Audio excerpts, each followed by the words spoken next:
Selamat pagi pemirsa, kembali dalam Cerdas 5 Menit bersama saya Chandra Dewi. Kali ini kita akan berbincang seputar Employee Benefit. Bersama saya telah hadir Ibu Nelly Husnayati, Vice President Director dari Manulife Indonesia. Ibu Nelly, selamat pagi. Selamat pagi Mbak Chandra. Oke, Bu Nelly bisa dijelaskan tidak apa yang dimaksud dengan Employee Benefit ya Bu? Ya, Employee Benefit ini adalah satu program kesejahteraan karyawan yang diberikan atau disiapkan oleh perusahaan untuk karyawan-karyawan yang bekerja di perusahaan tersebut. Oke, ini kan kaitannya dengan biaya ya sebetulnya Bu. Ini employee benefit bagi perusahaan gunanya apa dong?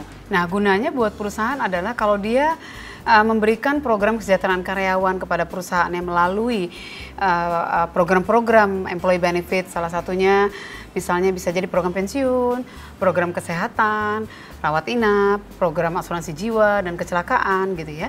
Ini akan memudahkan bagi perusahaan untuk menyiapkan budgetnya supaya overheadnya tidak tinggi, karena sering sekali karyawan kalau sakit dan lainnya tentu kan dia harapkan perusahaan bayar. Jadi memang ini sebenarnya lebih efisien bagi perusahaan ya, program employee benefit ini sendiri. Betul, ya? Lebih efisien karena dia nanti memberikan program buat karyawannya tergantung karyawan level apa, kelasnya berapa, uang pertanggungannya berapa, kemudian kalau program pensiun kira-kira berapa iuran dan lain-lain.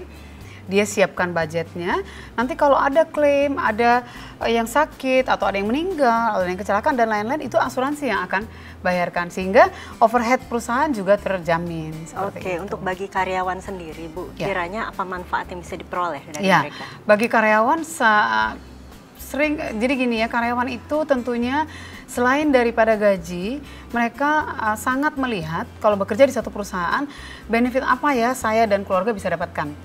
Ya, apakah kesehatan saya ditanggung, apakah program pensiun saya nanti ditanggung dan lain-lain. Nah, untuk apa? Untuk kenyamanan mereka bekerja.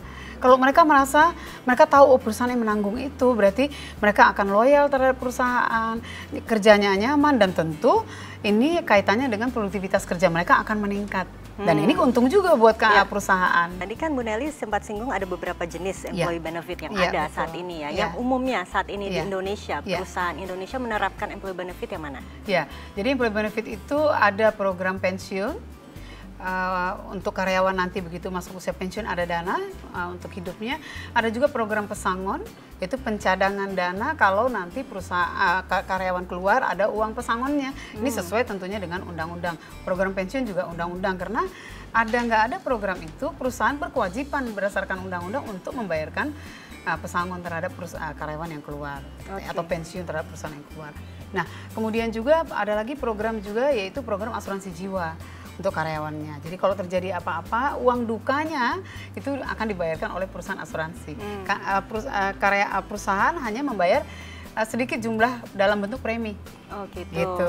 Dan yang lainnya tentu program asuransi kesehatan, perawatan rumah sakit maupun rawat jalan.